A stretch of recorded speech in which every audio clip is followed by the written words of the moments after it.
Senador Collor.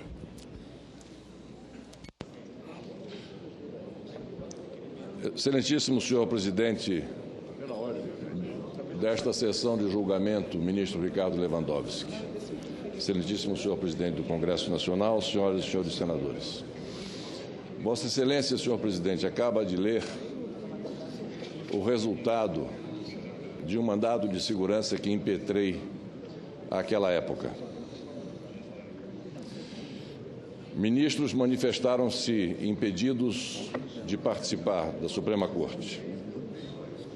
O resultado foi 4-4, ou seja, um empate, que suscitou e suscita de forma periódica a velha máxima de in dubio pro réu. Ou seja, estava estratificada de uma maneira clara uma decisão de 4-4 na mais alta Corte de Justiça do país. E, portanto, a conclusão desta votação deveria ser em atenção ao in dubio pro réu. Isso não foi feito. Pela primeira vez na história do egrégio Supremo Tribunal Federal, foram convocados, então, 3 ministros do Superior Tribunal de Justiça, para que eles 3 pudessem decidir uma questão desta magnitude, deste alcance, desta responsabilidade, a quem privativamente cabia a ministros do Supremo Tribunal Federal e da Casa em que eles têm assento.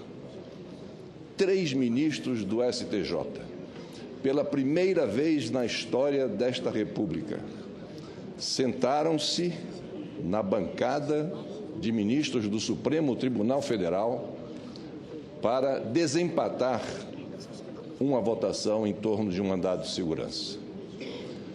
Cito isso apenas para relembrar aquele momento, senhor presidente, que foi um momento estranho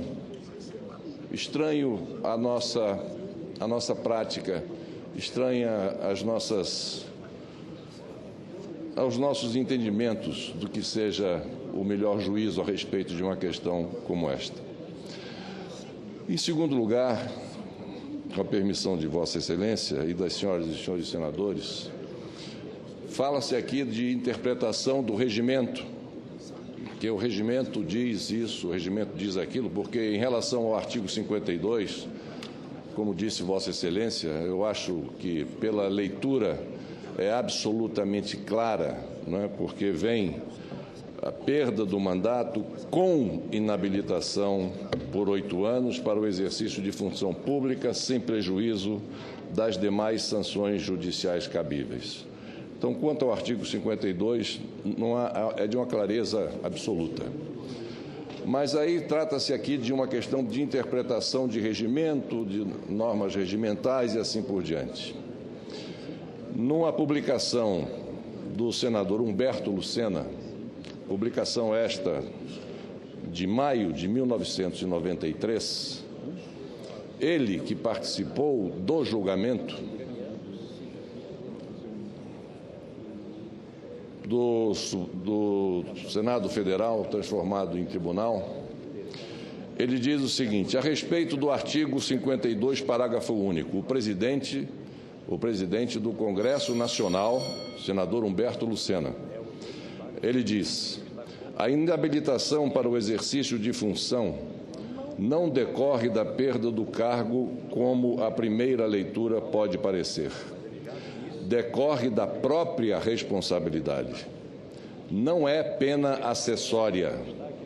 Não é pena acessória. É, ao lado da pena de perda de cargo, pena principal. Não é pena acessória, é pena principal. O objetivo foi o de impedir o prosseguimento no exercício das funções, perda de cargo, e o impedimento do exercício, já agora não daquele cargo de que foi afastado, mas de qualquer função pública por um prazo determinado. Essa a consequência para quem descumpriu deveres constitucionalmente fixados. Assim, porque responsabilizado. Por favor, ligue o microfone do eminente senador Collor. Muito obrigado. Assim, porque responsabilizado, o presidente não só perde o cargo, como deve afastar-se da vida pública durante 8 anos para corrigir-se e só então poder a ele retornar. Duras palavras, frias, duras, mas peremptórias, de um presidente do Congresso Nacional interpretando a repercussão do artigo 52 da Constituição no regimento interno desta Casa. Eram esses esclarecimentos que eu gostaria de fazer a respeito da matéria em discussão. Muito obrigado, senhor presidente. Já daria